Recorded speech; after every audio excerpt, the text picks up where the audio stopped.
tapi kita percaya kehadiran Tuhan akan hadir ya. Kita mau siapkan hati kita dulu. Kita mau mengawali kebaktian hari ini dengan doa. Ya Tuhan, terima kasih Tuhan, berada di rumah-Mu Tuhan adalah suatu kerinduan kami.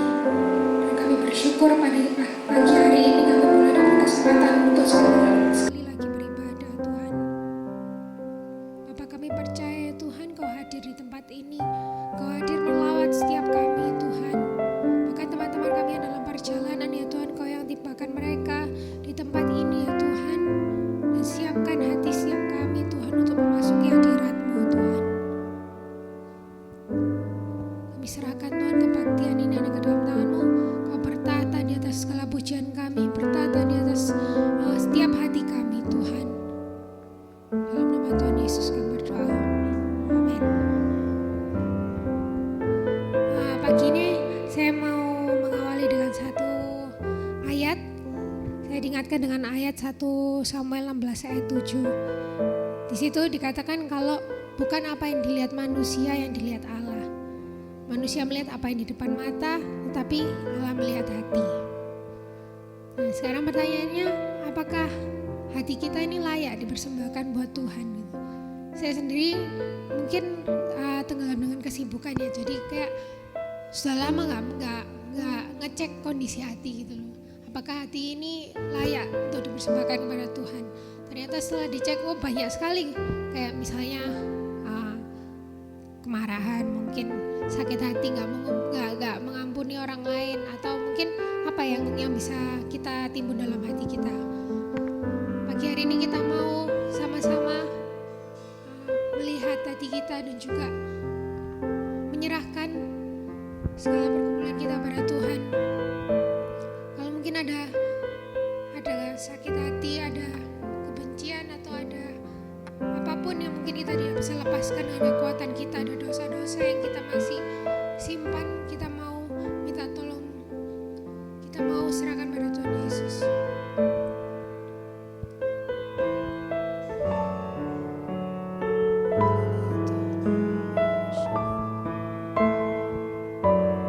Salamnya hati kami Tuhan yang Kau tahu, mari nyanyikan pujian hati.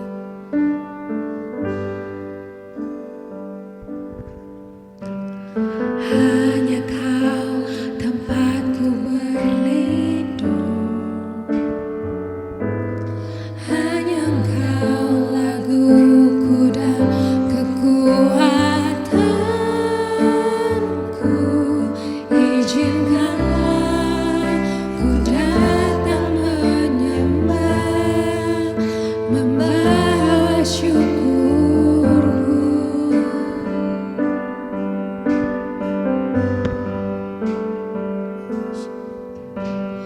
Hanya Kau tempatku berlindung, hanya Kau laguku dan kekuatanku. Izinkanlah ku datang menyembah, membawa syukurku. Mari kita bangkit berdiri.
meskipun Kau mengetahui kami sampai yang paling dalam Tuhan, tapi gak pernah sekalipun Kau memandang kami hina.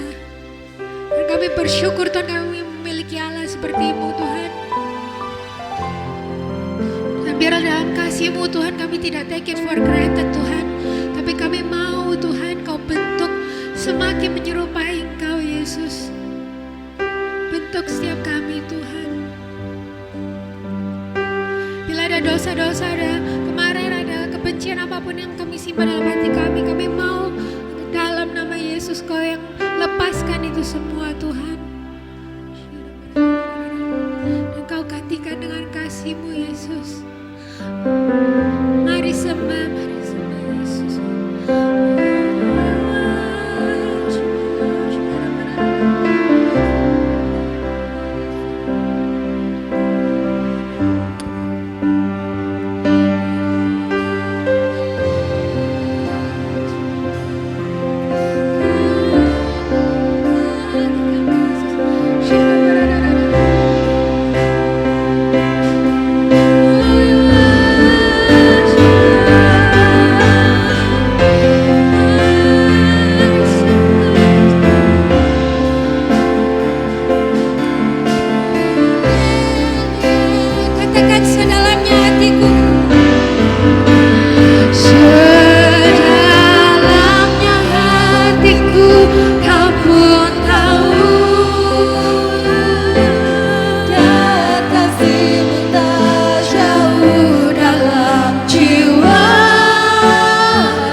Sorak-sorai kemuliaan bagi Tuhan kita. Boleh kasih salam kanan kiri dulu ya. Happy Sunday. Happy Sunday. Happy Sunday, happy Sunday. Kita mau sama-sama memuji Tuhan. Ayo Rafa mau ikut. Oke.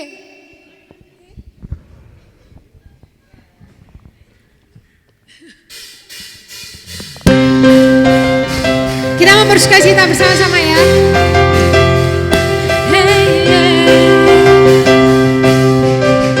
Katakan firman.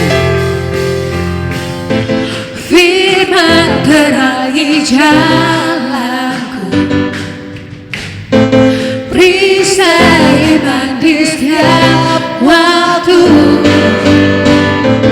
lindungiku dari segala, tak pernah ku ragu, segalanya bersamamu, setia menjaga dengan kuasa mulia.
satu-satunya yang kuandalkan.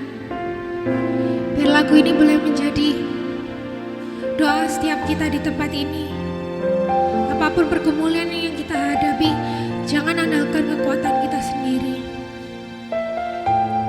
Jangan andalkan yang lain selain Yesus.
Sungguhnya Yesus yang kita andalkan.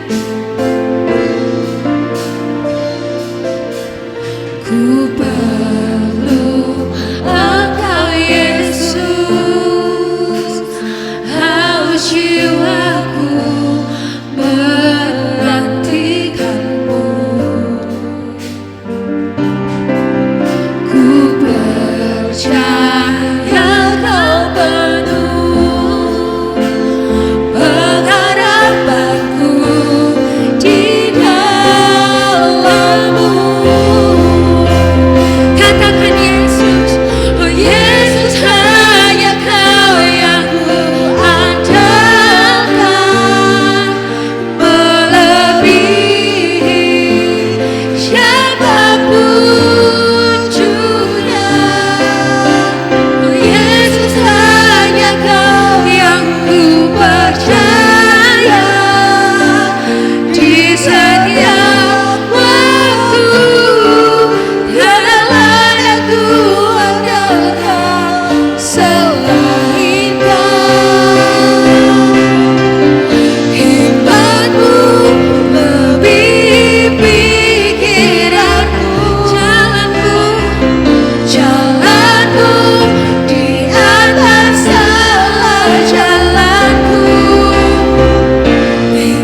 Saudaraku, sesuai dengan pujian ini, Yesus hanya Kau yang kuandalkan.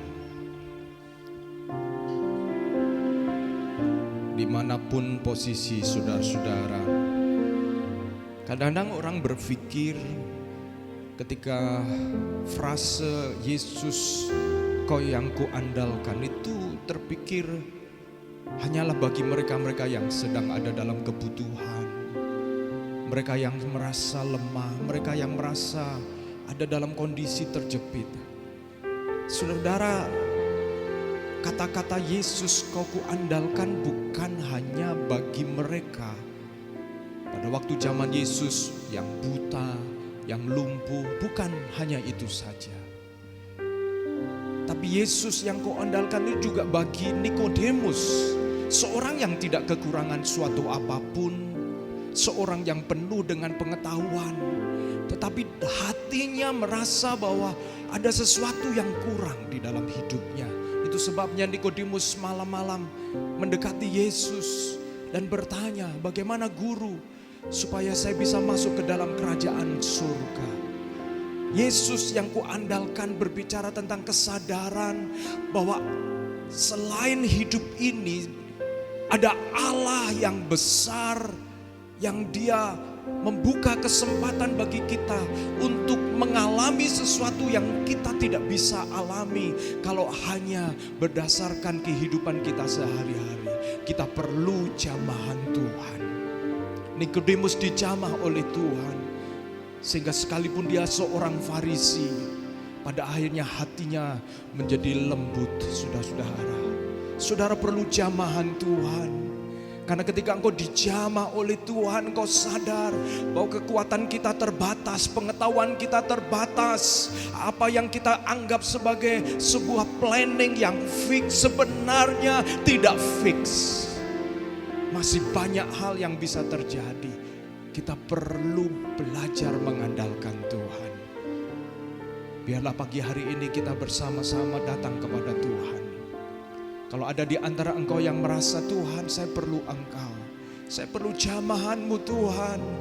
Engkau bangkitkan roh-Ku Tuhan, Engkau bangkitkan belas kasihan-Ku Tuhan, Engkau bangkitkan kerinduan-Ku Tuhan. Oh Tuhan, aku ingin mengenal Engkau lebih lagi. Saudara-saudara belajar mengandalkan Dia, maka engkau akan semakin mengenal Dia. Bapa di dalam surga, pagi hari ini kami menghampiri Engkau Tuhan. Engkau mengenal setiap kami lebih daripada siapapun juga ya Tuhan. Dan Tuhan, Engkau telah memilih kami untuk mengasihi kami. Dan kasih yang oleh karena keputusan-Mu, bukan karena melihat kami siapa dan apa yang kami kerjakan itu Tuhan. Itu menjadi satu tawaran bagi kami ya Tuhan untuk meresponi kasih itu. Dan ketika kami meresponi kasih itu, kami menerima dan mengalami anugerah Tuhan. Dan di dalam anugerah-Mu pula ya Tuhan, kami belajar untuk hidup benar. Bukan oleh karena perbuatan, tetapi oleh karena kasih-Mu dan anugerah-Mu yang melimpah di dalam diri kami. Sehingga ada ucapan syukur. Dan kalau kami datang ke rumah Tuhan pagi hari ini, itu sebagai ucapan syukur kepada kami. Kami memilih untuk bangun pagi. Kami memilih untuk mempersiapkan diri. Oleh karena kami mau menyatakan bahwa kami mengasihi Engkau. Kasih tanpa perbuatan itu bukan kasih. Kasih tanpa perbuatan hanyalah satu keinginan. Dan keinginan yang tanpa diikuti oleh tindakan, itu hanyalah sebuah pemikiran. Dan tidak akan ada buahnya. Tetapi ketika kami melakukan apa yang kami rindukan, kami akan menghadapi tantangan. Kami akan menghadapi penolakan. Kami bahkan menghadapi penolakan dari tubuh kami. Tubuh kami merasa kami lemah, kami merasa capek. Tetapi biarlah Tuhan, orang benar hidup karena percaya. Kami memilih beriman untuk datang ke rumah Tuhan karena kami orang benar. Terima kasih Tuhan. Biarlah Engkau memakai firman Tuhan untuk menolong kami mengenal Engkau lebih lagi. Demi nama Yesus Kristus kami bersyukur dan berdoa. Amin. Puji Tuhan. Silakan duduk kembali saudara. Tuhan Yesus berkati kita semuanya.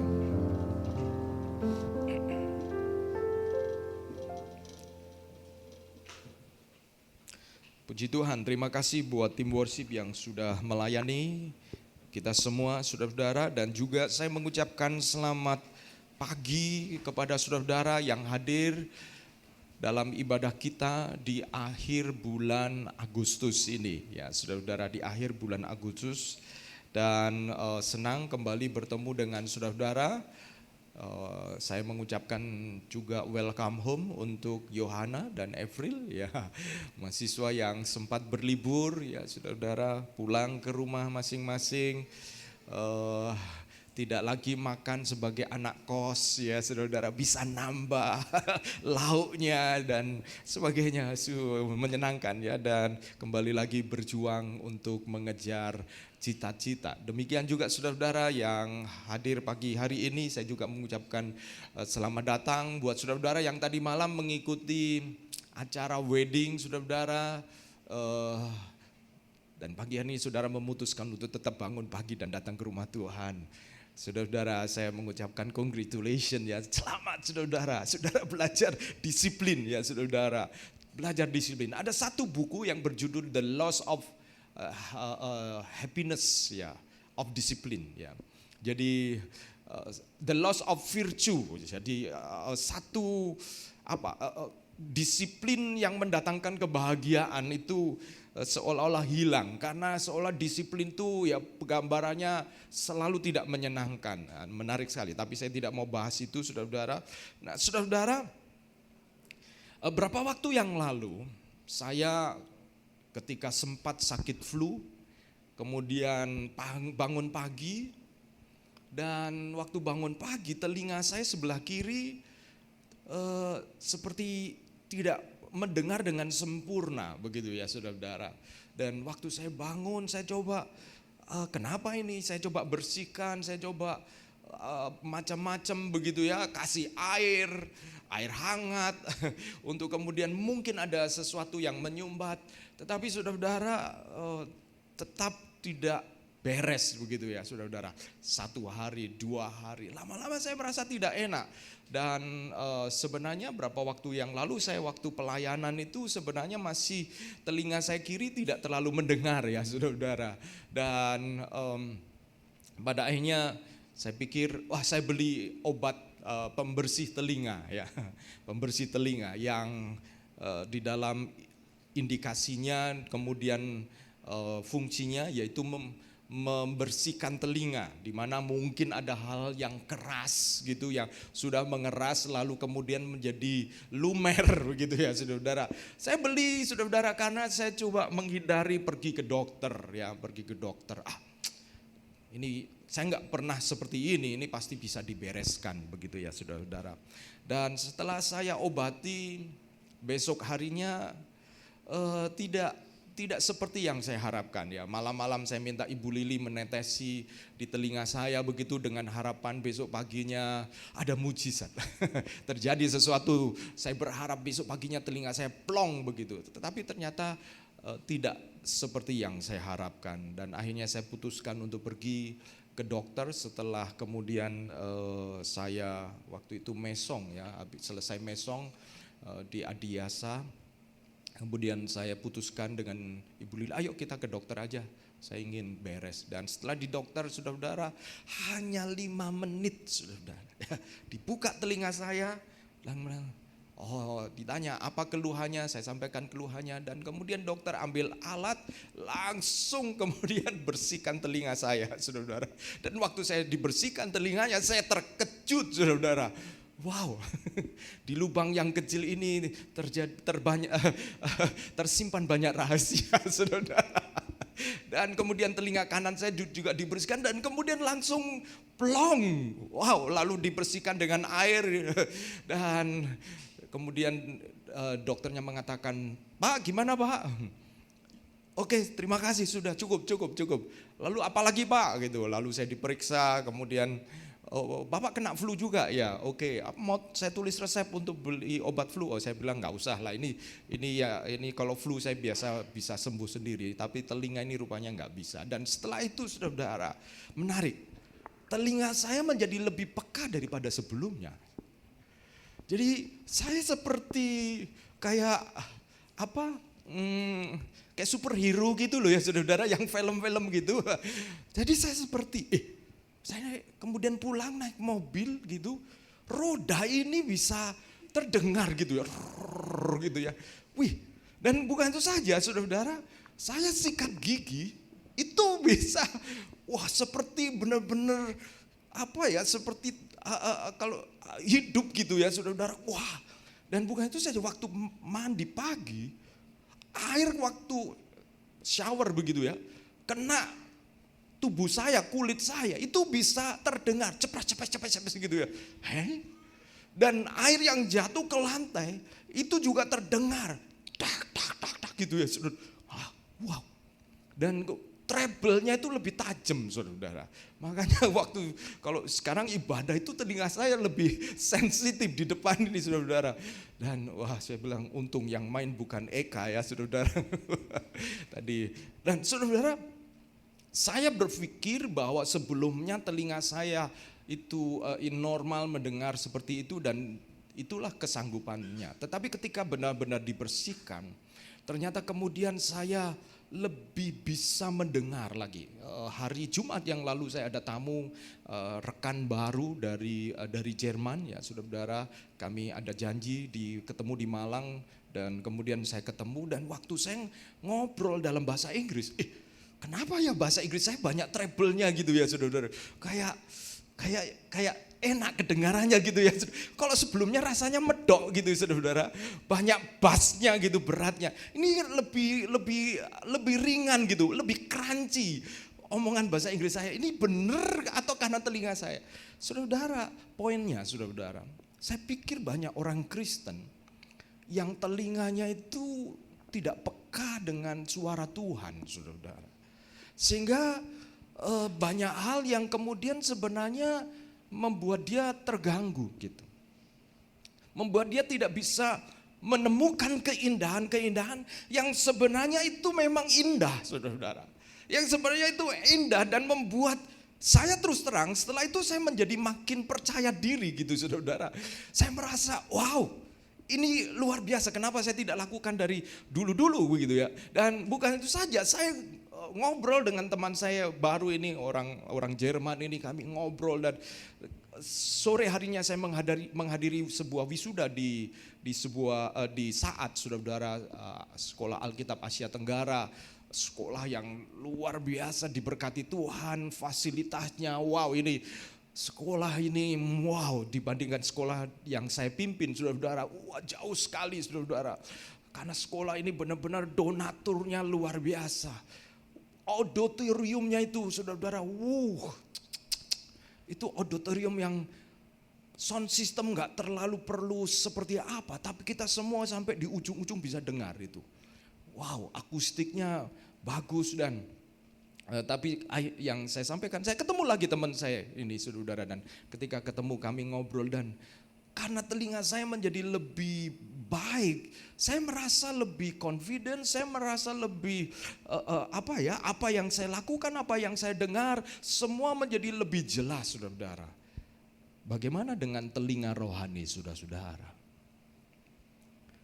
Apakah telinga saudara secara rohani itu menjadi lebih mudah mendengar suara firman Tuhan, mendengar suara Tuhan melalui firman-Nya, dan karena itu akan menolong saudara lebih confidence menjadi anak Tuhan. Lebih confidence menjadi orang percaya saudara, seperti yang saya alami saudara. Nah, pagi hari ini masih di dalam seri Freedom in Christ, kemerdekaan di dalam Kristus. Saya mau menyampaikan firman Tuhan tentang false and true gospel saudara. Injil yang benar dan Injil yang palsu, Injil yang palsu dan Injil yang benar.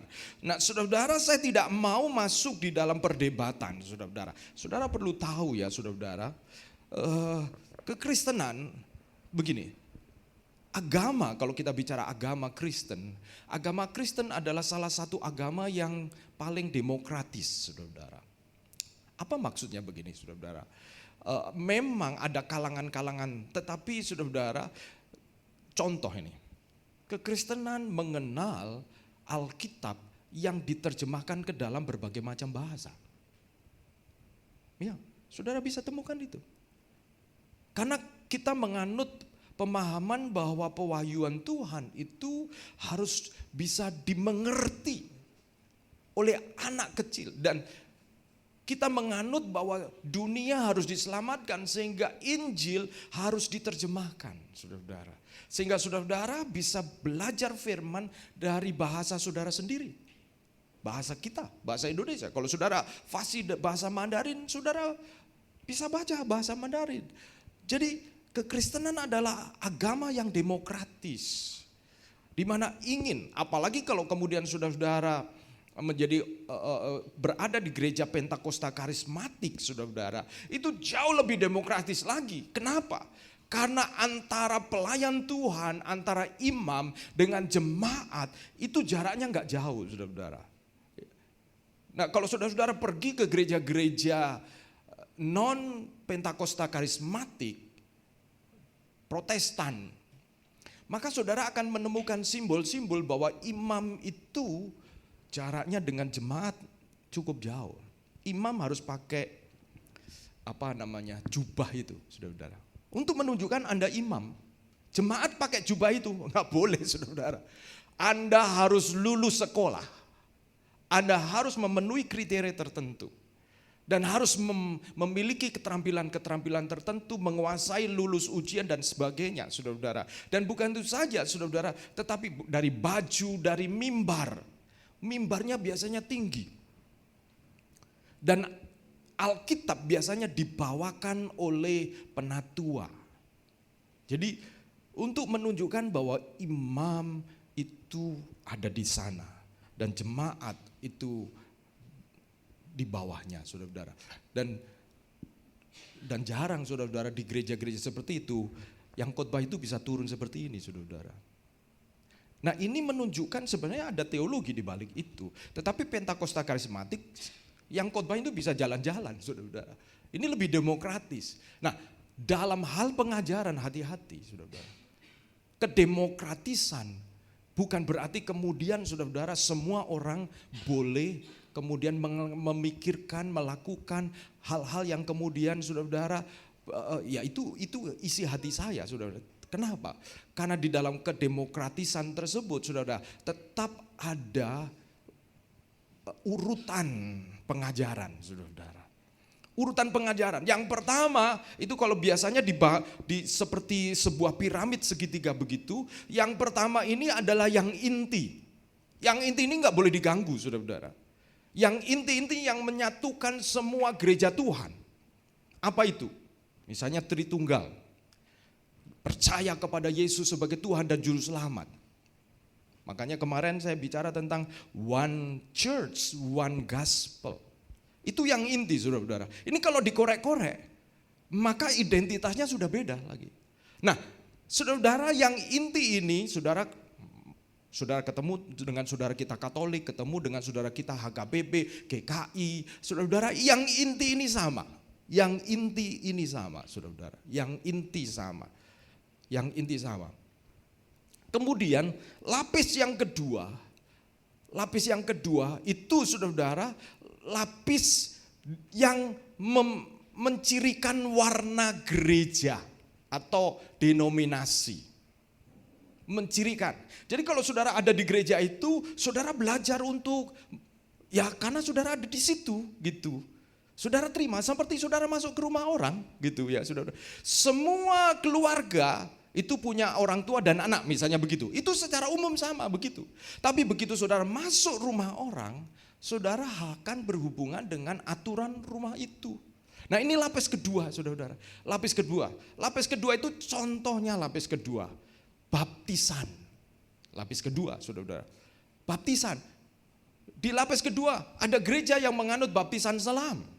Ada gereja yang menganut baptisan percik. Kalau saudara di gereja yang baptisan selam, saudara terima itu dan hormati. Sebaliknya yang saudara dibaptis, karena baptisan itu sendiri tidak menyelamatkan. Pengakuan kepada Kristus yang menyelamatkan. Nah ini, pengakuan itu di mana? Di lapis pertama atau lapis kedua? Pengakuan bahwa Yesus Kristus adalah Tuhan itu lapis pertama atau lapis kedua? Level pertama atau level kedua? Pertama. Tandanya dibaptis selam atau dipercik itu lapis kedua, saudara-saudara. Lapis pertama, di lapis kedua yang selam mengatakan begini, itu adalah karena baptiso, diselamkan gitu ya saudara-saudara. Diselamkan, artinya benar-benar manusia lama ditenggelamkan mati bersama dengan Kristus dan kemudian dibangkitkan bersama Kristus. Yang kemudian yang percik juga punya argumentasi sendiri saudara-saudara. Ada masa-masa di mana memang percik diperlukan. Mungkin yang selam juga. Saudara orang sakit. Gak mungkin diselamkan dong saudara-saudara. Orang sakit ya saudara-saudara. Lah kalau diselamkan kelepekan dia saudara-saudara ya. Nah tetapi saudara saya mau ngajar ini supaya saudara dewasa rohani ya saudara-saudara. Jangan sampai kita ini habis waktu di hal-hal yang sebenarnya itu bukan main core. Bukan inti utama. Dan banyak saudara-saudara, yang kedua ini saudara-saudara kita bisa habis energi ini untuk kemudian membicarakan ini. Karena ini berkembang di dalam sejarah saudara-saudara. Baik yang selam maupun yang percik. Ya. Baik selam maupun percik. Yang diperlukan adalah, waktu kamu percik ini kamu percaya kepada siapa? Kami yakin, percaya, iya. Dan apakah kamu secara publik menyatakan bahwa kamu percaya kepada Yesus? Ya, itu secara publik. Nah, saudara-saudara, yang selam juga sama. Nah, kita di gereja kita, nah ini yang saudara-saudara, ini kita bicara rumah. Gereja kita rumahnya itu rumah selam. Itu ya, saudara ngerti ya. Rumahnya selam, saudara-saudara. Tapi kita jangan terlalu kamu ini begini. Semua itu saudara-saudara. Ini dosen saya ngomong begini. Kalau fisikawan itu berkumpul akan lahir hanya satu pendapat. Fisikawan, saintis ya. 1 + 1 sama dengan 2. Itu jelas saudara-saudara. Saudara tanya di mana 1 + 1 itu saudara-saudara, itu orang-orang eksak itu begitu saudara-saudara. Orang yang kemudian ilmu sosial, sosiolog atau orang-orang yang ilmu sosial itu kalau ketemu saudara-saudara 3 orang berapa pendapat saudara-saudara? Menghasilkan berapa pendapat? Bisa 3 bahkan 4 saudara-saudara. Karena ada perkawinan di antaranya saudara-saudara. Agama, teologi itu eksak atau sosial? Sosial saudara-saudara. Sosial, tetapi ada dasar-dasar filosofinya. Nah kadang-kadang saya mengatakan begini saudara-saudara, saya kadang-kadang bertemu dengan teolog jalanan saudara-saudara. Teolog jalanan ini main rasional aja, tapi nggak ada hukum-hukum, aturan-aturan disiplin ilmunya di dalam teologi. Nah ini yang saudara-saudara harus hati-hati saudara-saudara.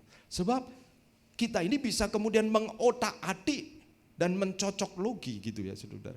Nah ini yang kedua, lapis yang ketiga. Apa yang lapis ketiga saudara-saudara? Lapis ketiga ini saudara-saudara, ini yang kemudian seringkali justru membuat perpecahan nih. Lapis ketiga. Perbedaan-perbedaan saudara-saudara, perbedaan misalnya salah satunya bahasa roh, tidak bahasa roh saudara-saudara. Ini lapis ketiga. Lapis ketiga. Kemudian ada hal-hal yang lain yang saudara-saudara itu seperti kadang-kadang membuat kita sibuk saudara-saudara. Nah menurut saudara-saudara, orang yang belum percaya, mereka itu perlu mengenal lapis yang mana? Orang yang belum percaya Tuhan, orang yang belum mengenal Kristus, mereka perlu lapis yang mana? Yang pertama bukan? Yang pertama. Nah, ketika mereka kemudian memilih nanti bertumbuh di mana, nah di situ saudara-saudara. Di situ tempatnya saudara-saudara. Nah, kita sebagai orang Kristen, sebagai orang yang kemudian bergereja di satu keluarga gitu saudara-saudara. Nah, saudara-saudara, di lapis ketiga ini saudara-saudara, lapis ketiga ini itu adalah lapis yang sepanjang sejarah itu gak selesai-selesai saudara-saudara. Gak selesai-selesai. Seperti apa contohnya? Predestinasi. Itu gak selesai-selesai saudara-saudara. Gak selesai-selesai. Kenapa? Ya karena ini terus ada. Tetapi jangan sampai kita lupa yang utama di atas ini. Orang perlu mendengar Injil misalnya gitu. Nah saudara, kenapa saya bicara seperti ini? Supaya saudara-saudara, karena kita bicara tentang, kalau saya ngomong true gospel ini yang mana saudara-saudara? Apakah lapis yang ketiga, lapis kedua, atau lapis yang pertama? Lapis yang pertama yang saya bicarakan. Ya, lapis yang pertama true gospel ini.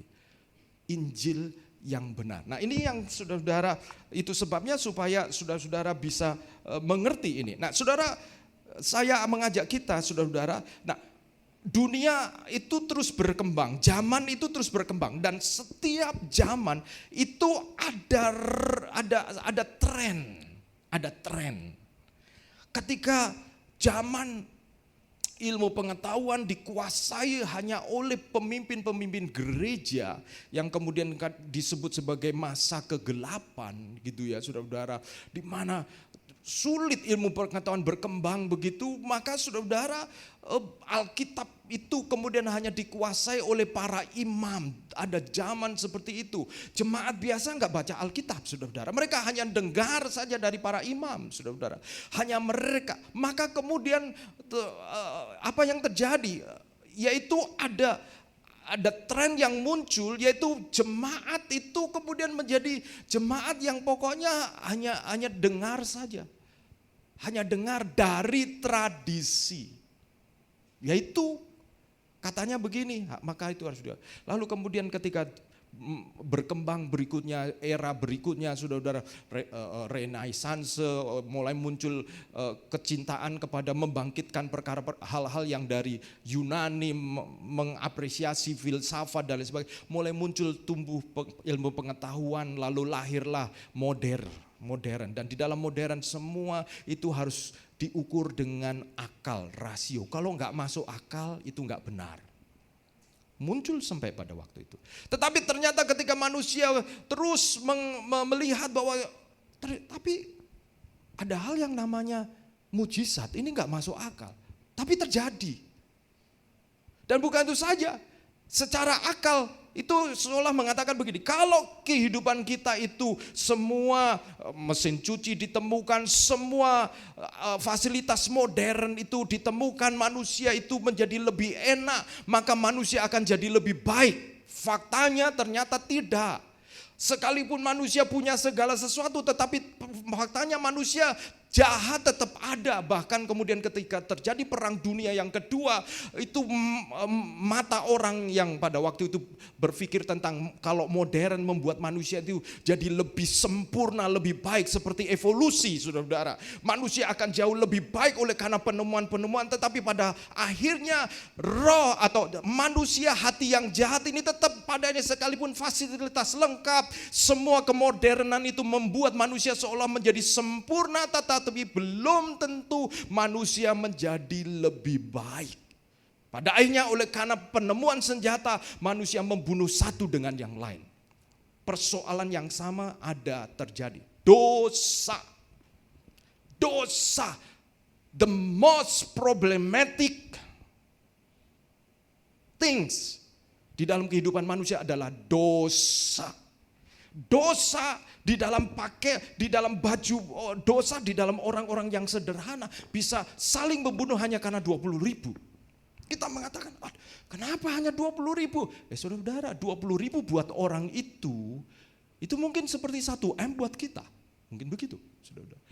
Itu hanya bajunya saja, saudara-saudara. Apakah kejahatan tidak terjadi bagi orang-orang yang punya segala sesuatu?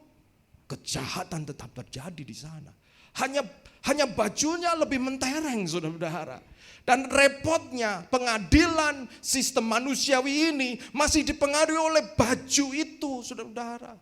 Dengan mobil yang dia naiki, dengan cincin yang dia pakai, semua saudara-saudara lawyer yang menyertai dia, membuat hakim bisa keder, saudara-saudara. Itu manusia masih begitu. Kenapa? Karena masih ada dosa. Dosa menjadi persoalan. Jadi tidak menjamin sekolah tinggi, semua membuat menjadi beradab. Itu kemudian menjadi lebih baik. Hanya menjadi kalau tabiat dosa itu masih ada, justru itu menjadi peluang untuk lebih licik, saudara-saudara. Lebih bisa memanfaatkan orang. Nah, saya mengajak saudara untuk melihat ini, itu sebabnya yang diselesaikan oleh Injil.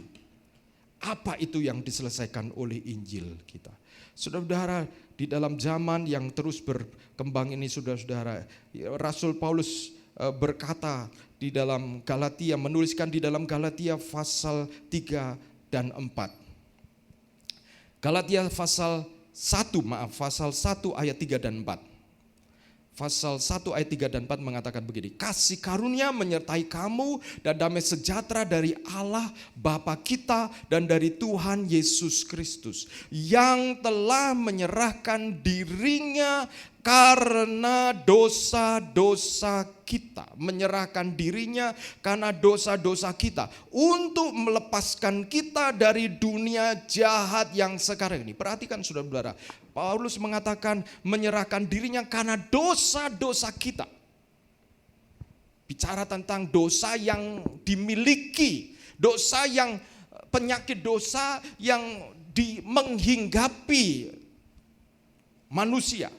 Kemudian untuk melepaskan kita dari dunia jahat, sistem yang sekarang ini menurut kehendak Allah dan Bapa kita. Jadi saudara-saudara, firman Tuhan bicara tentang dua hal ini, saudara-saudara. Injil itu menyelamatkan kita dari dosa pribadi dan dari sistem yang membuat kita tetap merasa nyaman dengan dosa itu. Pernahkah saudara-saudara di dalam sebuah kebaktian, di dalam KKR, saudara menyesali tentang dosa. Satu dosa, Tuhan ampuni saya Tuhan. Tuhan, saya merasa begitu berdosa, saya merasa tidak layak. Lalu kita kemudian minta ampun dan kemudian kita didoakan, kita merasa plong, kita merasa lega. Tetapi kemudian pulang, kita bertemu lagi dengan sistem dunia ini yang jahat. Rasa nyaman dari dosa. Kita kadang-kadang mengabaikan, kalau ibarat restoran, kita melupakan menunya. Kita mengabaikan menunya, tapi kita menyingkirkan menunya, tapi kita tidak benar-benar menyingkirkan tuan pemilik restoran itu. Siapa yang membuat saudara dan saya tertarik dengan dosa? Iblis. Dan iblis bukan hanya mempengaruhi kita untuk berbuat dosa, tapi merasa nyaman dengan dosa. Dan rasa nyaman dengan dosa itu di mana? Di sistem, saudara-saudara. Di sistem. Sistem. Ada orang-orang yang berbuat dosa pada waktu dia tertekan. Pada waktu dia stres. Kalau dia lagi strong, kalau dia lagi kuat, dia nggak terpengaruh, dia merasa wow, saya lagi rohaninya lagi kuat nih. Tapi kemudian saudara-saudara, satu kali ada seorang yang datang kepada saya dan dia menceritakan bahwa rumah tangganya retak. Rumah tangganya retak dan pada akhirnya istrinya menuntut cerai dari dia. Dan kemudian saya ajak ngobrol dia, waktu saya ajak ngobrol dia, kemudian saya tanya, dia ngomong nyeletuk gini, Pak, teman-teman saya, dia pernah di penjara ya saudara-saudara. Dia mengaku pernah di penjara dan dia mengatakan, Papa, ketika saya terpukul oleh karena pernikahan saya merasa tertolak, saya merasa dimanfaatkan dan saya merasa seperti marah begitu. Dia orang Kristen saudara-saudara. Lalu ada teman saya yang dulu biasa ngajak saya dugem, telepon, kamu lagi ngapain gitu. Pak, dulu sebelum saya bertobat ini, dia ngomong, saya itu bisa satu malam bisa habis 3 juta. Saya habiskan dan saya pulang pagi dan dia besoknya karena kerjaan saya tidak harus bangun pagi, saya bangun siang. Dan dia kemudian dalam keadaan terpuruk itu temannya dulu telepon dia. Dan lalu dia curhat, aku lagi gini-gini. Udahlah kalau gitu kamu datang aja lah. Datang. Oh enggak, saya sudah tinggalkan. Iya, kamu enggak usah ngapa-ngapain. Kamu datang aja, nemeni kita. Dia oke lah. Dan saudara-saudara ketika dia nemeni, saudara-saudara, dia merasa, nah ini, temannya yang dulu, yang sama-sama dugem dia merasa lebih bisa diterima. Merasa lebih bisa dimengerti. Nah ini dia, saudara mengerti ya. Dia sudah bertobat, tapi dia kembali ke dunia, ke sistem di mana dosa itu terhubung dengan lingkungan, dengan sistem yang ada. Yang membuat kemudian dia, dibandingkan teman-teman gereja, mereka ini kok lebih belani aku ya. Kalau aku cerita ke teman-teman gereja, teman-temanku malah, kamu mesti kuat, kamu mesti ini. Kalau seperti alah bro, gak apa-apa. Satu wanita hilang, ada banyak wanita yang lain. Wih, lebih. Lalu kemudian, bro, udahlah lupakan bro, gini-gini. Dan saudara, dia merasa sebuah persahabatan, pertemanan, saudara. Wow, kitab Amsal mengatakan teguran yang nyata-nyata jauh lebih baik daripada kasih yang tersembunyi. Tapi ini benar, saudara. Dan bukankah kadang-kadang ada orang-orang yang merasa ketika dengan teman-teman yang seperti itu, dia merasa kamu nggak terlalu dipersoalkan, posisi moralmu tuh nggak perlu dipersoalkan. Kenapa? Karena mereka juga nggak mempersoalkan diri mereka sendiri. Dan saudara-saudara perhatikan, Injil yang benar itu, Yesus bukan hanya menyelesaikan dosa kita pribadi, tapi melepaskan kita dari sistem yang membuat kita merasa nyaman ketika ada di dalam dosa, saudara-saudara. Nah, saudara-saudara, yang berikutnya, saudara-saudara, kenapa saya bicara ini? Karena ada semangat zaman ini yang kemudian yang saya bagi menjadi 2, dan nanti yang ketiga adalah Injil yang benar. Yang pertama adalah yang disebut relativisme. Relativisme itu apa sih Pak? Relativisme itu begini, sederhananya begini. Karena kita diselamatkan, maka kita tidak harus menjadi baik. Karena sudah diselamatkan. Relatif. Yang penting adalah apa yang saya percaya. Saya percaya Yesus. Ya, saya percaya Yesus. Yesus telah mati begini. Tapi hidupnya gak berubah. Gitu ya. Hidupnya gak berubah. Hidupnya sama. Yang penting saya sudah ditebus, yang penting saya sudah selamat.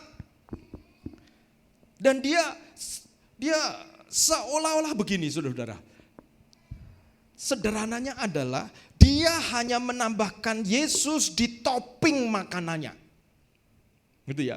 Dia sudah punya makanan-makanan yang lain, habit-habit yang lain, yang sebenarnya habit-habit itu tidak sehat buat dia. Tapi kemudian dia, saya percaya Yesus, saya jadi orang Kristen. Lalu dia hanya menambahkan di atas saja, Yesus di antara menjadi topping makanan-makanan. Masih mulutnya, masih perilakunya, pekerjaannya, bagaimana dia earn money, bagaimana cara dia bekerja, gak ada efeknya apa-apa. Tapi dia mengaku percaya Yesus. Dia percaya Yesus. Dia beriman. Apakah dia beriman kepada pribadi Yesus? Ataukah dia beriman di dalam imajinasinya Yesus? Di dalam pikiran berimajinasi Yesus. Yesus digambarkan lembut, Yesus digambarkan baik hati, gak pernah marah. Saudara-saudara, itu sebabnya saudara-saudara di dalam, pernah saudara-saudara ketemu orang-orang yang mereka nggak mau saudara-saudara bicara tentang kehidupan pribadinya. Saya orang Kristen, saya percaya. Tapi kalau ketika saudara mulai bicara, itu nggak bagus bro, itu jangan begitu. Dia saya sudah diselamatkan. Ya. Saya sudah diselamatkan, saya percaya Yesus. Percaya sudah diselamat. Nah saudara-saudara, sehingga orang-orang seperti ini juga mengatakan, agama yang lain sama aja. Yang penting melakukan yang baik, yang penting begini, yang penting begitu. Saudara-saudara, ini adalah anugerah tanpa kebenaran. Allah telah menerima kita apa adanya, dosa tidak lagi ditanggungkan atas kita dan sekarang kita putuskan apa yang benar menurut kita. Itu pikirannya orang-orang relativisme. Mereka menghibur hati nurani mereka dengan percaya kepada Tuhan Yesus, percaya kepada Tuhan, dan sehingga hati mereka merasa nyaman. Saudara-saudara, itu seperti orang yang nge-gym 1 kali tapi sesudah itu makan lemak banyak-banyak. Olahraga, saya sudah oke. Setelah itu dia hantam semua, saudara-saudara. Saudara-saudara, dia hanya mengobati hati nurani, rasa bersalahnya saja. Tapi tidak mengubah habit hidupnya, saudara-saudara. Tidak mengubah kebiasaannya. Sehingga pada saat yang sama dia membiarkan dosa untuk terus mereka lakukan. Yang penting saya memberi untuk gereja. Kadang-kadang ada embel-embelannya begitu, saudara. Yang penting saya nyumbang gereja. Saudara-saudara, menambahkan Yesus di atas gaya hidup yang dia sudah pilih. Yesus hanyalah dekorasi saja, saudara-saudara. Ini bukan Injil yang benar.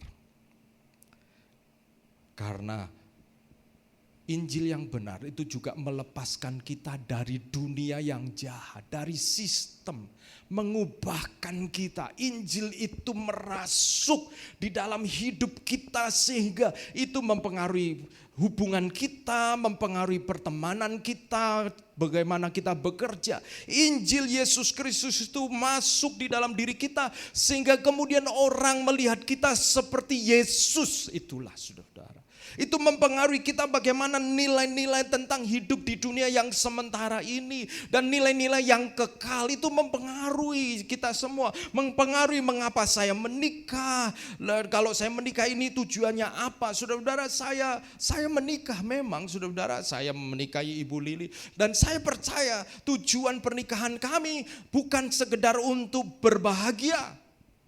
Tetapi tujuan pernikahan kami supaya kami kemudian dipakai oleh Tuhan. Kami dua-dua menjadi orang yang dewasa di dalam Tuhan. Kenapa? Karena seringkali pergumulan paling berat, gesekan paling berat itu di mana? Di pernikahan, saudara-saudara. Saudara belajar mengampuni, saudara belajar tinggal bersama dengan orang yang saudara belum bisa ampuni, tapi saudara terpaksa tinggal dengan dia terus menerus hari demi hari. Saudara harus praktek firman Tuhan di sana. Saudara-saudara, kalau teman kantor pulang kantor setelah itu nggak ketemu lagi.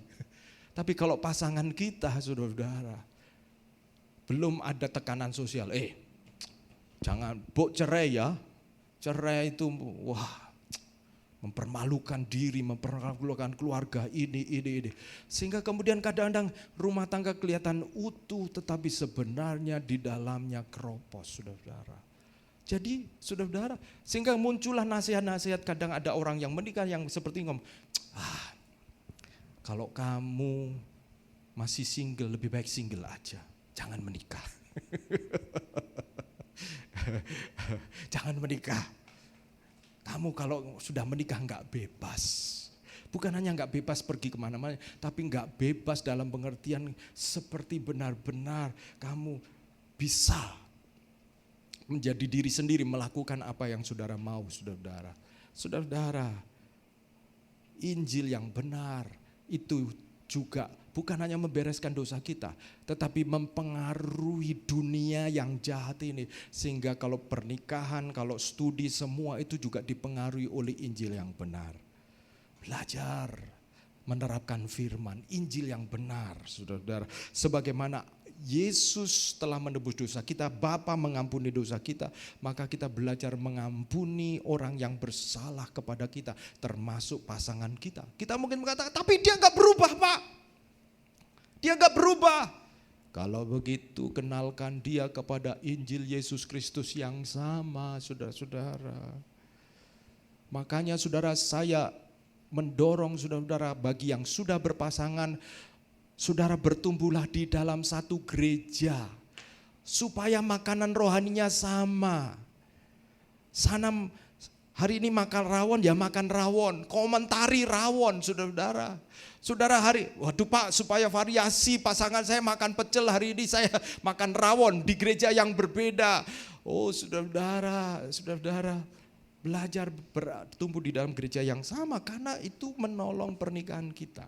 Nah itu bagi yang menikah. Kalau yang belum menikah, saudara-saudara belajar untuk bertumbuh di gereja yang sama. Karena dari demikian saudara akan belajar dari tahap demi tahap, saudara-saudara.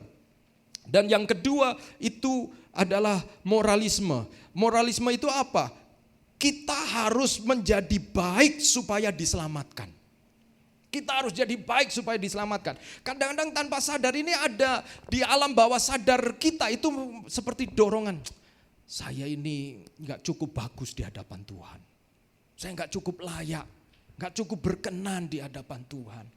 Saudara-saudara kalau tunggu berkenan, saudara-saudara, Kristus gak mati-mati untuk saudara-saudara. Siapa di antara manusia ini yang berkenan kepada Dia? Firman Tuhan mengatakan Dia telah mati ketika kita dalam keadaan berdosa. Dia telah memutuskan untuk memilih mengasihi kita. Memilih mengasihi kita, memilih untuk menerima kita. Menekankan orang moralisme ini menekankan kebenaran tanpa anugerah. Ayo menjadi lebih baik lagi, Kristen yang lebih baik lagi. Dan seolah-olah anugerah kamu akan menerima kebaikan Tuhan kalau kamu sudah melakukan A, B, C, D. Saudara-saudara, keselamatan diperoleh hanya dengan ketaatan dan perbuatan mereka. Keselamatan itu kita sudah terima.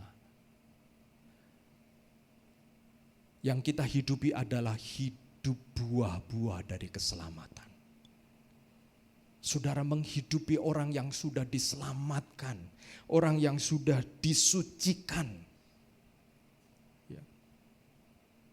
Maka saudara-saudara, jadi babi itu saudara-saudara, babi itu kan suka berkubang di becek-becek ya, di tanah liat saudara-saudara. Babi, ini kalau babi yang sudah didomesticate, tinggal di rumah jadi lain ya, sudah tidur, diselimuti itu lain. Tapi sebenarnya ketika dia kumpul lagi dengan babi yang lain ya dia akan masuk ke kubangan lagi saudara-saudara. Naturnya, sifat dasarnya enggak berubah saudara-saudara. Tetapi orang yang diselamatkan, saudara-saudara, kesukaan kepada kubangan-kubangan dosa. Tapi ketika kita diselamatkan, ada namanya disebut critical experience. Pengalaman kritis di mana saudara dan saya benar-benar menyadari kehidupan dosa kita, hancur hati, menangis, lalu kemudian saudara ada sesuatu terjadi, lalu kemudian kerinduan mengenal Tuhan, mengasihi Tuhan, itu titik yang kemudian disebut kelahiran baru. Nah, kelahiran baru itu saudara membuat kita itu kemudian tidak seperti babi dalam pengertian kita itu diubah naturnya, sifat dasarnya. Di mana kita sudah diarahkan. Makanya bertobat itu kan berbalik 180 derajat. Bertobat itu bukan ngurangi sedikit demi sedikit. Tetapi saya berbalik ke sana Tuhan. Mengarah untuk menyenangkan Tuhan, mengarah untuk mengasihi Tuhan. Nah, saudara-saudara, Mungkin saya agak susah menceritakan karena saya anak pendeta. Ya. Tapi saya boleh bercerita dari teman-teman saya yang karena anak pendeta kan diajar baik sejak kecil. Tapi teman-teman saya yang pertobatannya radikal, saudara-saudara. Teman-teman saya yang pertobatannya, perubahan hidupnya itu radikal. Dulu preman, ya, bisa dipanggil Tuhan menjadi hamba Tuhan, saudara-saudara. Ya. Satu kali sih ada adik tingkat saya, orangnya tinggi besar, kemudian wajahnya ini dagunya sangat kuat gitu ya, kayak kotak gitu ya, persegi ya, saudara-saudara. Wah, itu kayak dan dia matanya ini masih ada. Dosen saya satu kali panggil dia, cara kamu melihat ini kok seperti, saya merasa terganggu dengan pandangan matamu ini, mata preman, saudara. Tapi teman saya ini sudah sungguh-sungguh, saudara. Dan sekarang dia menjadi hamba Tuhan melayani di pedalaman Papua, saudara. Pada waktu kongres di Batu saya ketemu dia, badannya sudah nggak seperti dulu ya, lebih kurus. Saya bilang, kamu kok kelihatan lebih tua, kamu adik tingkat saya tapi kelihatan lebih tua. Gimana? Saya kan melayani di pedalaman. Dia ngomong, Pak Agus di kota mungkin lebih oke lah, saya bilang. Saya nih di pedalaman, jadi ya keriput-keriput, kerja keras dan lain sebagainya. Tapi saya lihat di dalam hatinya, rohnya, saudara-saudara. Nah, itulah yang terjadi, saudara-saudara. Saudara dan saya melakukan yang benar, berbuat benar karena kita sudah diselamatkan. Amin, saudara-saudara. Saudara mengampuni orang karena saudara dan saya sudah diampuni Tuhan. Dan Injil yang benar itu, saudara-saudara, adalah, saya sebenarnya sudah menyisipkan ini, diselamatkan melalui pengorbanan Kristus saja. Dibenarkan oleh karena pengorbanan Kristus sehingga perbuatan benar menjadi produk dari keselamatan. Injil berbeda dengan relativisme, di mana relativisme hanya menambahkan Kristus tapi tidak menghidupi Kristus. Atau sebaliknya berbeda dengan moralisme, di mana seolah-olah mau hidup seperti Kristus supaya diselamatkan. Ya. Bukan seperti itu. Saudara dan saya sudah diselamatkan ketika kita menerima Yesus Kristus. Dan bagi kita yang sudah diselamatkan, yang kurang itu biasanya ini, saudara, yang disebut dengan adoration. Adoration itu pemujaan. Seperti orang yang punya favorit dengan bintang film misalnya, itu kan begitu benar-benar adore gitu, benar-benar memuja. Itu yang biasanya kurang. Kenapa, saudara? Jadi kalau kita sudah diselamatkan, maka kita harus belajar untuk memuja, belajar untuk mengasihi, mengutamakan Kristus, adore. Karena dari memuja, mengutamakan Kristus muncullah loyalitas, saudara-saudara. Kalau saudara yang sudah menikah tidak adore your pasangan, tidak memuja pasangan saudara, akan sulit lahir loyalitas kepada pasangan. Ya. Karena ciri orang yang adore, ciri orang yang memuja itu bangga. Kalau saudara dan saya memuja Kristus, saudara bangga dengan Yesus, apa yang Yesus lakukan di dalam hidupmu. Ketika saudara terlibat pelayanan, saudara melakukannya karena saudara bangga dengan dia. Saya lakukan ini, saya bersyukur dapat kesempatan ini. Ya. Jangan tunggu waktu nafas sudah satu-satu. Kalau Tuhan sembuhkan saya akan melayani Tuhan. Kita sudah diselamatkan, tunggu apa lagi, saudara-saudara? Yang berikutnya, saudara-saudara, kalau kita loyal kepada Yesus, kita akan juga loyal untuk mengapa dia mati bagi manusia. Agar semua diselamatkan. Agar semua mengenal Yesus. Sehingga saudara-saudara, Di gereja kita ini sebenarnya ada 5 hal. Yang pertama, evangelism, penginjilan. Penginjilan itu menolong orang yang belum mengenal Yesus menjadi mengenal Yesus. Setelah penginjilan harusnya dia masuk yang kedua, persekutuan, bersekutu. Masuk di KTB, masuk ke gereja. Saudara, kalau di KTB, terima mereka untuk bersekutu, saudara-saudara. Terima mereka. Karena ini sebenarnya disediakan untuk orang yang kemudian mengenal Yesus, lalu terima, welcome mereka, no judgment, encouragement. Terima, acceptance. Lalu kemudian bertumbuh lagi di gereja kita, ibadah juga terima. Lalu kemudian setelah persekutuan atau fellowship, maka ajak bersama-sama worship. Jangan hanya di KTB saja. Tapi ajaklah hari Minggu ke gereja untuk worship together. Menyembah Tuhan bersama-sama. Menyembah Tuhan bersama-sama. Kenapa? Ada bedanya, saudara. Kenapa saudara kita itu pergi naik haji? Kenapa? Ada bedanya dengan mereka berdoa di tempat ibadah mereka.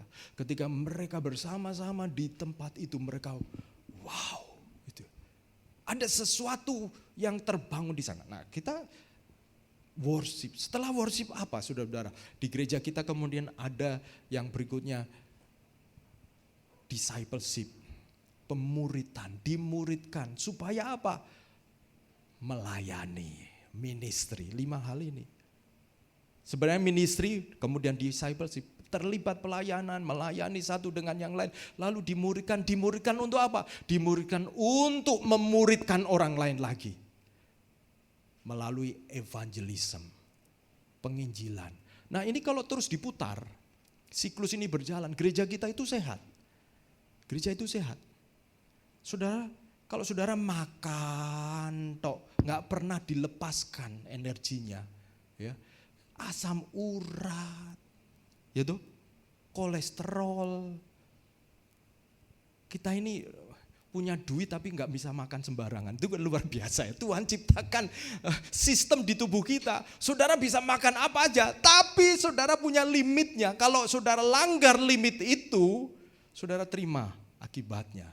Gereja juga Tuhan ciptakan seperti ini. Dimana kalau kita hanya makan saja, kita kemudian mengalami overweight rohani. Orang yang overweight itu apa? Malas bergerak, saudara-saudara. Overweight, lari sedikit, capek. Ayo doa puasa, aduh capek. Itu saudara-saudara.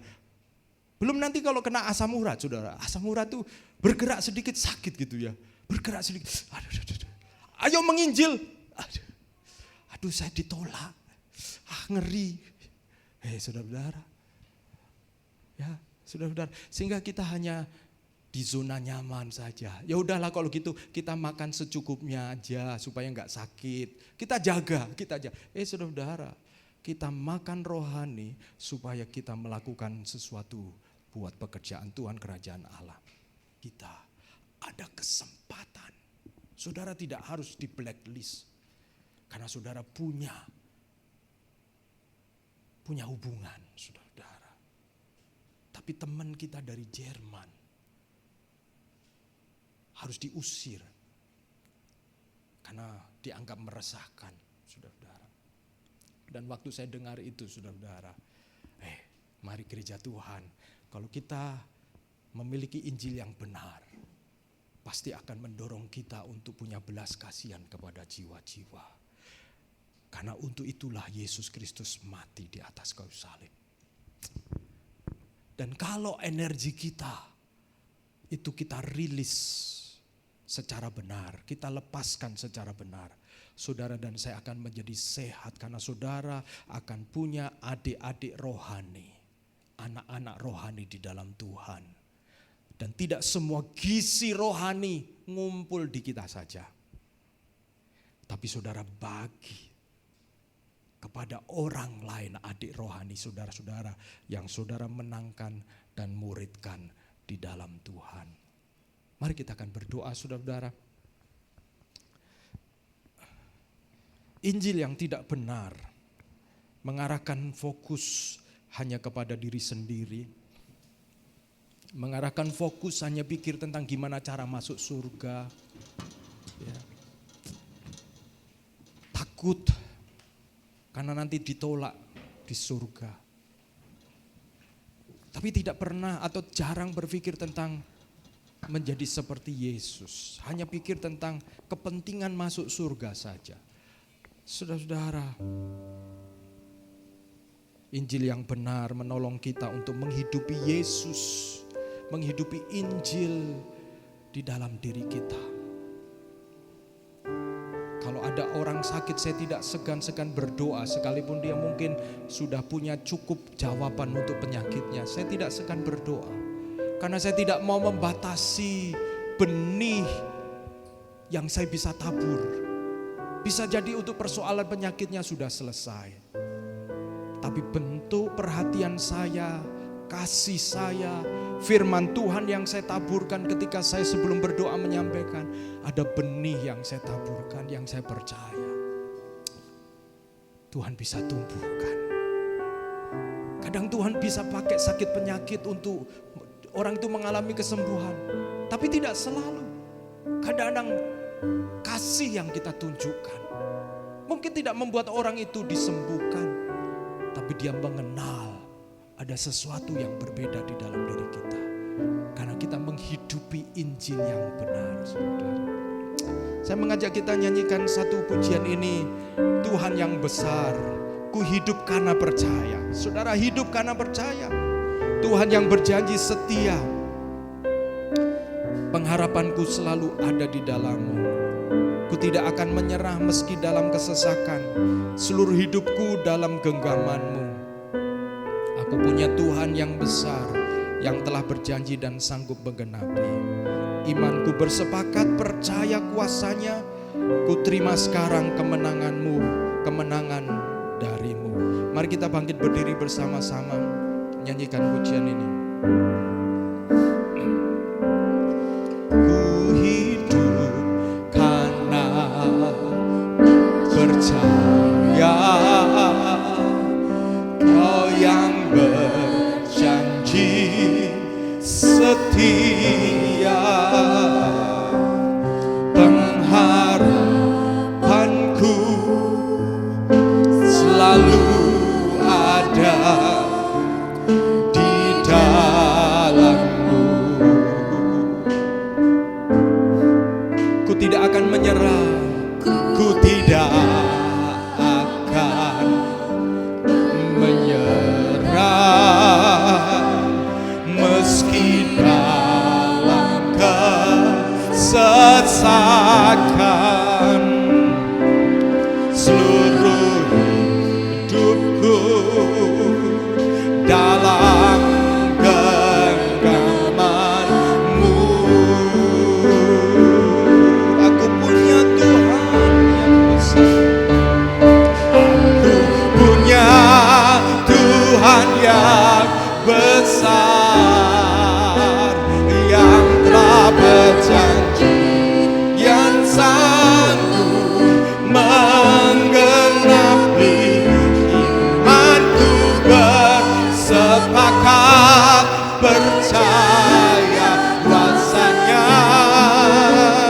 Ku terima sekarang kemenangan dari-Mu. Saudara-saudara, kata-kata pujian ini menunjukkan kata-kata yang dari seorang yang bangga dengan Tuhannya. Aku percaya Tuhan yang besar, yang berjanji dan selalu ditepati. Sudahkah engkau bangga dengan Tuhan, dengan Yesus? Sehingga engkau benar-benar memuja Dia, memprioritaskan Dia, dan engkau loyal kepada Dia. Dan saat ini biarlah Injil yang benar itu benar-benar mengalir melalui hidup saya dan saudara-saudara. Dan kesempatan siang hari ini kalau ada di antara saudara-saudara, kadang Tuhan izinkan tantangan terjadi supaya saudara-saudara juga mengalami Injil, berita Injil yang menyelamatkan. Atau mungkin juga saudara-saudara sedang berdoa untuk seorang teman yang engkau rasa bahwa engkau sebenarnya punya kesempatan untuk bersaksi kepada dia. Tapi engkau merasa malu, engkau merasa tidak sanggup, engkau merasa banyak hal yang menjadi tembok yang rasanya sulit ditembus. Lagu ini mengatakan, ku tidak akan menyerah meski dalam kesesakan. Tidak harus kesesakan oleh karena masalah kita, tapi kesesakan oleh karena Paulus mengatakan, celakalah aku kalau aku tidak memberitakan Injil. Kesesakan oleh karena kita punya beban untuk teman kita, untuk orang lain, tapi kita seperti tidak punya jalan. Kata pujian yang mengatakan, ku tidak akan menyerah.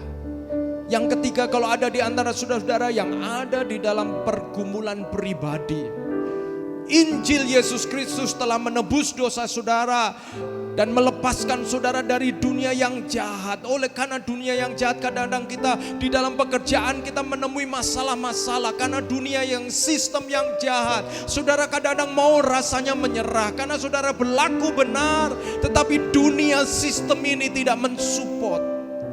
Saudara-saudara belajar datang kepada Tuhan, minta hikmat Tuhan. Bagaimana Tuhan akan menuntun saudara-saudara. Melalui pujian ini kita menghampiri Tuhan dan minta Tuhan menjamah kita. Kita nyanyikan pujian ini sekali lagi. Ku hidup karena percaya.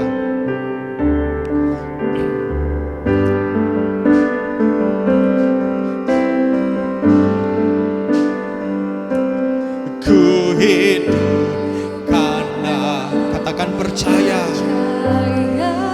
Pandang Dia yang berjanji setia. Taruh pengharapanmu selalu di dalam Dia. Amin. Selalu ada di dalammu. Dengan penuh pengharapan katakan, ku tidak akan menyerah.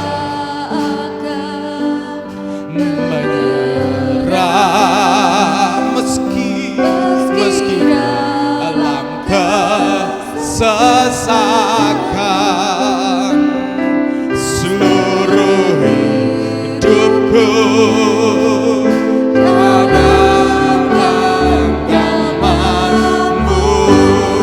Aku punya Tuhan yang besar. Aku punya Tuhan yang besar, yang tak berjanji dan selalu menenapi imanku, bersepakat percaya kuasanya. Ku terima sekarang kemenangan darimu. Kalau ada di antara saudara yang mau didoakan, angkat tanganmu, nyanyikan pujian ini. Tuhan yang besar, amin, yang telah berjanji dan sanggup menggenapi imanmu, bersepakat percaya kuasanya. Ku terima sekarang, ku terima sekarang, ku terima sekarang, ku terima sekarang kemenangan darimu. Amin, haleluya. Oh, kami bersyukur Tuhan buat Injil yang hidup, Injil yang benar, Injil yang menyelamatkan kami ya Tuhan, dan menyelamatkan orang yang berdosa. Kami mengucap syukur juga buat kuasa-Mu yang diberikan kepada orang yang percaya ya Tuhan. Haleluya. Amin, haleluya. Oh, haleluya. glory, haleluya. Kami bersyukur, bersyukur. Amin, haleluya, haleluya, haleluya, haleluya. Kami bersyukur Tuhan. Kami bersyukur, bersyukur, bersyukur Tuhan. Kami bersyukur, bersyukur ya Tuhan. Biarlah Injil itu hidup di dalam diri kami ya Tuhan. Injil yang berbicara tentang belas kasihan kepada orang-orang yang berdosa karena Kristus telah mati bagi mereka. Amin, haleluya. Injil anugerah keselamatan bagi setiap kami Tuhan. Terima kasih Tuhan, haleluya, haleluya. Terima kasih Yesus, haleluya, haleluya. Amin, haleluya, haleluya, haleluya. Haleluya Yesus, glory, haleluya, haleluya, haleluya, haleluya. Saudara-saudara, mari kita datang kepada Tuhan. Haleluya. Bapa di dalam surga, kami datang menghampiri Engkau. Tahtamu, kasih karuniamu sekali lagi. Engkau melihat kami ya Tuhan. Kami ingin melakukan buat kerajaan-Mu ya Tuhan. Kami mau hidup bagi Engkau ya Tuhan. Engkau pakai kami ya Tuhan. Pakai gereja-Mu Tuhan. Untuk menjadi orang-orang yang outward looking. Orang-orang yang melihat keluar. Ada banyak orang yang membutuhkan Engkau. Dan pada saat yang sama kami belajar menghidupi Injil Yesus Kristus. Sehingga kami menjadi orang-orang yang berkemurahan. Menjadi orang-orang yang sadar bahwa Engkau telah memerdekakan kami dari segala dosa dan dari sistem dosa. Kami mau berdoa supaya Tuhan Kau menolong jemaat Tuhan. Menolong kami untuk kami hidup dan menghidupi firman ini. Menjadi pelaku-pelaku firman. Yesus Kristus bukan hanya sebagai dekorasi. Tetapi Yesus Kristus menjadi gaya hidup kami. Sehingga setiap kami menjadi Kristus-Kristus kecil. Dimanapun kami berada Tuhan. Terima kasih Tuhan. Di dalam nama Yesus Kristus kami bersyukur dan berdoa. Amin. Puji Tuhan, silakan duduk kembali dan saya serahkan dia. Shalom semuanya, happy Sunday. Sebelum pengumuman hari ini kita akan berikan persembahan terlebih dahulu. Mari kita siapkan hati kita. Saya boleh minta tolong Rahel pimpin doa persembahan. Tuhan, terima kasih Tuhan untuk hari ini Tuhan. Sebentar Tuhan, kami mau memberikan persembahan Tuhan. Benar-benar Tuhan berkati Tuhan. Tangan-tangan kami yang memberi Tuhan, supaya persembahan ini Tuhan bisa berguna untuk pelebaran kerajaan-Mu Tuhan. Di dalam nama Tuhan Yesus Kristus Tuhan, kami siap untuk memberi persembahan. Haleluya, amin. Oke, untuk persembahan saudara bisa transfer secara online ke rekening yang tertera di depan sini ya. Atau kita juga menyediakan kotak persembahan di belakang beserta amplop. Jadi saudara bisa, saya akan berikan waktu dulu untuk saudara bisa memberikan persembahan. Sambil saya akan bacakan satu ayat dari 1 Tawari 29 ayat 17a. Aku tahu ya Allahku bahwa Engkau adalah penguji hati dan berkenan kepada keikhlasan. Maka aku pun mempersembahkan semuanya itu dengan sukarela dan tulus ikhlas. Oke. Nah, untuk pengumuman seminggu ke depan, di hari Selasa akan ada Moment of Restoration. Nah, kita harapkan seluruh pelayan dan jemaat untuk bisa hadir secara online jam 7.30. Lalu di hari Kamis kita juga remind teman-teman juga untuk bisa hadir di KTB yang akan diadakan di tempat masing-masing. Nanti untuk detailnya akan di-share di grup KTB masing-masing ya. Dan kita mau doakan supaya KTB Youth yang di hari Jumat akan segera dimulai karena kelihatannya udah pada balik dari liburan juga. Nah, kita juga mau mengapresiasi setiap saudara yang sudah melayani hari ini dan yang juga sudah datang secara on time. Sekian pengumuman dari saya kembalikan ke Pak Agus.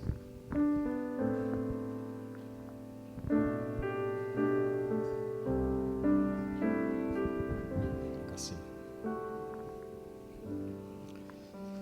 Ya, saudara-saudara, kita bersyukur saudara-saudara untuk kebaikan Tuhan. Mari saudara-saudara, saya mendorong saudara-saudara untuk memberanikan diri menjadi saksi-saksi yang hidup, saudara-saudara, bukan dengan rasa bersalah, tetapi dengan belas kasihan dan kasih kepada Tuhan. Mari kita akan bangkit berdiri mengakhiri ibadah kita. Ya.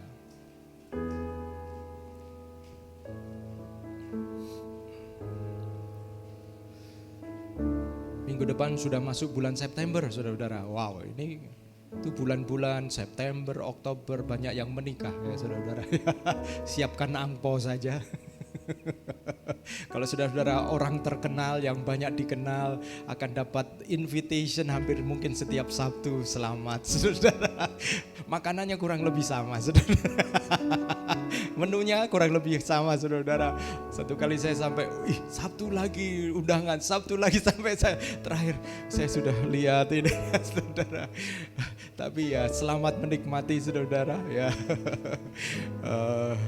Dan jadilah berkat di sana untuk terus karena mungkin bagi kita yang menghadiri wedding berkali-kali, tapi buat couple yang sedang merayakan kehadiran saudara-saudara itu menjadi berkat. Jadi belajar untuk seperti Yeremia, yaitu dalam kitab Yeremia kitab ratapan ya, the steadfast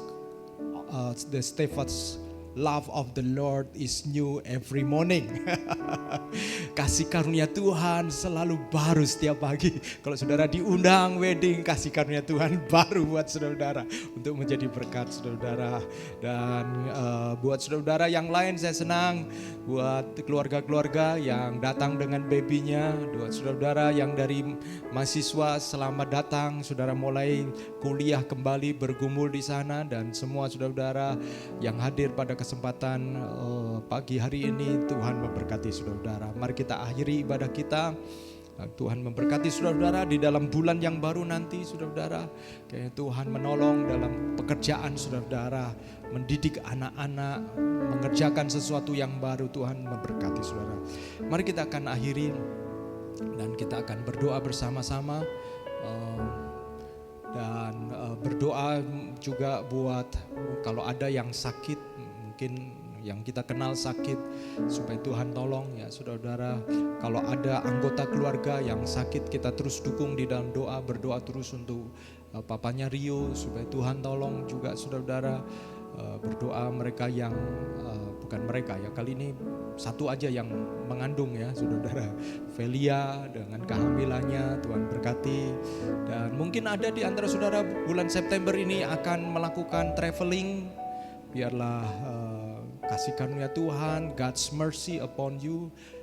Tolong doakan saya nanti bulan September ini,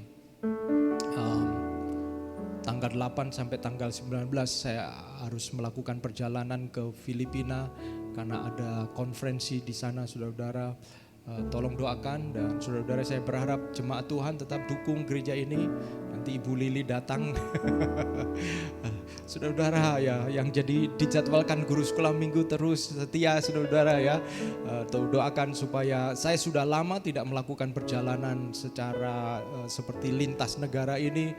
Tuhan berikan kekuatan kesehatan ya, supaya paspor saya itu bersih ya saudara-saudara. Sudah lama dan baru kali ini, tapi ada agenda-agenda yang saya harus penuhi. Saya akan ke Manila bertemu dengan beberapa orang di sana, lalu kemudian pergi ke sebuah tempat namanya Boracay, itu seperti Balinya Filipina saudara-saudara. Konferensinya akan ada di sana, dan kemudian setelah itu saya akan melakukan perjalanan ke Baguio City, di mana dulu saya sekolah di sana, untuk bertemu dengan presiden yang baru, ada rektor yang baru yang saya ingin temui. Tuhan tolong, dan kembali lagi ke Indonesia.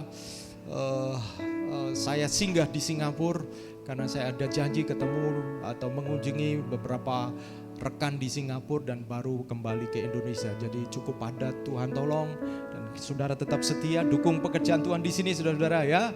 Dan saya senang untuk kita satu kali kemudian bisa mendengar kesaksian bagaimana Tuhan pakai kita masing-masing. Kita akan berdoa. Nanti saya minta tolong untuk doakan rencana-rencana ini. Doakan juga Mission Month, bulan misi di bulan September. Kalau kita mungkin merencanakan sesuatu, Tuhan berkati kita ya.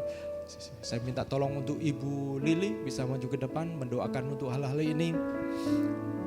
Kalau Tuhan kehendaki kita mungkin akan mengundang tamu untuk mengadakan bisnis talk. Semua biarlah Tuhan berkati rencana ini.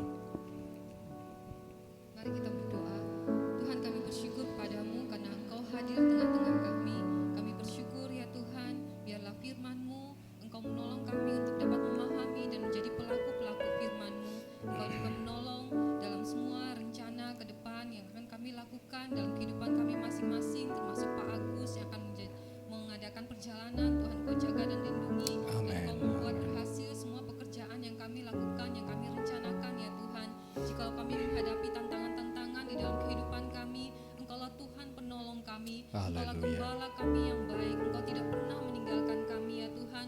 Engkau akan menyatakan bahwa Engkau Allah yang hidup di dalam kehidupan kami. Kami juga berdoa untuk papanya Rio. Mari Tuhan Kau jamah dan Amen. sembuhkan Amen. papanya. Kami percaya Engkau tabib di atas segala tabib. Kami percaya oleh bilur-bilur Yesus Engkau telah menanggung segala sakit penyakitnya di atas kayu salib dan Engkau memberikan kesembuhan bagi papanya Rio. Terima kasih Tuhan, kami menyerahkan juga buat Pamela, buat Velia yang sedang mengandung. Tuhan Kau Oh ya, memberkati Tuhan. kandungan mereka dan bayi Amen. yang mereka kandung. Tuhan berikan pertumbuhan, kekuatan, kesehatan. Terima kasih Tuhan, Kau sertai perjalanan pulang kami ya Tuhan. Kiranya kami menjadi berkat dan saksi-Mu dimanapun kami berada. Di dalam nama Tuhan Yesus kami berdoa dan bersyukur. Amin. Saudaraku yang kekasih, angkatlah tanganmu dan terimalah berkat Tuhan. Tuhan menyinari engkau dengan wajahnya dan menghadapkan wajahnya kepadamu dan memberi kepadamu damai sejahtera. Diberkatilah keluargamu, diberkatilah hubungan-hubunganmu, diberkatilah studimu, diberkatilah pekerjaanmu, diberkatilah keturunanmu, bahkan diberkatilah engkau yang sedang menanti-nantikan jawaban dari Tuhan. Jangan menyerah ketika engkau ada di dalam kesesakan, karena Tuhan tidak pernah meninggalkan engkau sedetik pun. Dan percayalah bahwa Allah turut bekerja di dalam segala perkara untuk mendatangkan kebaikan bagi orang yang mengasihi engkau, yang mengasihi Tuhan. Dan terimalah seluruh damai sejahtera dari Allah Bapa, serta kasih sayang dari Tuhan Yesus Kristus dan penghiburan oleh karena Roh Kudus menyertai engkau dan saya mulai hari ini sampai Maranatha Yesus datang kali yang kedua menjemput kita semua yang setia dan loyal kepada Injilnya. Amin. Jadikan aku indah yang kau pandang mulia, seturut karyamu di dalam hidupku. Ajarku berharap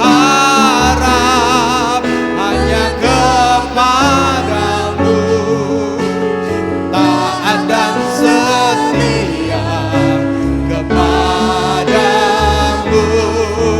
Tuhan. Jadikan aku indah yang kau pandang mulia, seturut karyamu di dalam hidupku.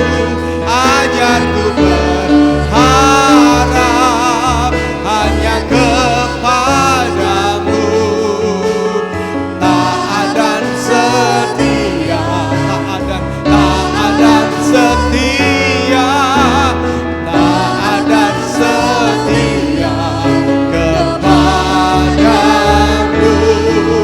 Tuhan. Happy Sunday. Berikan jabat tangan satu dengan yang lain. God bless you.